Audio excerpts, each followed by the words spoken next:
All right, guys. I wasn't gonna make a video on this topic. I actually got a request to do it.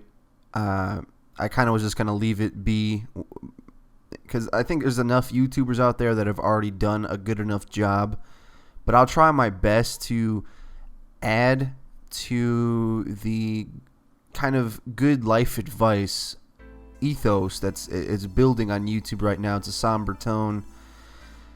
Nobody said it better than Thunder, obviously, because he's a first responder. He really knows what he's talking about when it comes to these tragic incidents where people either make mistakes, they make bad decisions, they make bad judgment calls, and it's one thing to hear that kind of stuff from your parent when you're like 16, or Yoteslaya was obviously older than that, but it's one thing to hear that from a paternal figure who says, oh, don't do drugs and party, or don't act crazy, which wasn't what Thunder was saying exactly, but it's hard to hear that from them when a lot of times the parents do that stuff themselves. But it's another thing when Thunder says it, because he actually sees the aftermath on a daily basis as a first responder. He sees the mangled wrecks that these cars get in, and I don't really want to get into it because it's really a gruesome idea. But what my commentary I want it to be about is just reminding you guys the frailty of life, and to add perspective. Like this is healthy stuff. You can't hear this kind of thing enough. No matter what, it's beneficial to kind of reevaluate your life from death. And it's a thing human beings have been doing forever. Not that I want to get into the argument right now, but that's kind of the purpose of religion, of being invented. And I know a lot of you guys are religious believers. That's fine. But for me, a person who thinks religion is made by man to control other people, it's also there to console the hard feelings and the finality of death. This person's gone forever. We like to think that there's better places to go, and for all I know, there is. I don't know. I can't really say for certain that there isn't, but all I do know is that human beings are squishy.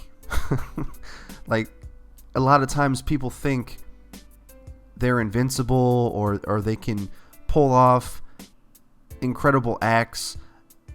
You got to remember, throughout history, the only thing that really kept us alive was our brains, was playing the game of life in a more sophisticated way than all the other animals. We're not bigger than a saber-toothed tiger. We can't take one on, but we can group together and band and become a stronger group and a smarter group than we ever could just by ourselves. And what that really breeds is the importance of friends and family, a good support system. If you don't have one, find one. It's pretty much the meaning of life as far as I'm concerned.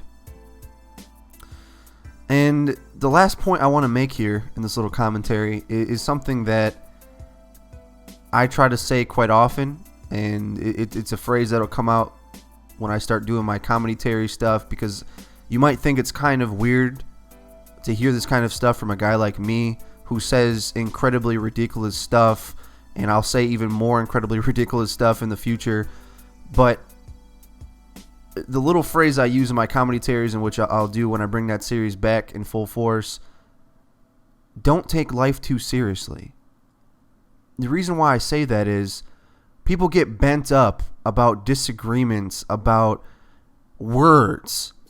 Like, for instance, feminists, they hate rape culture. They hate when people joke about rape. They hate when people make jokes about insensitive things. Same thing with murder. What I'm going to say is the words and the jokes is what keeps us alive. It what helps a lot of us laugh off tragedies, because you have to keep moving on. And at that final moment, when you're staring down the barrel and it's time for the Reaper to come take your soul, you're not going to give a shit about irrelevant disagreements and arguments. That's why I'm always willing to forgive people, and I try not to take any disagreement really in life that seriously. Life is frail. I don't do outros.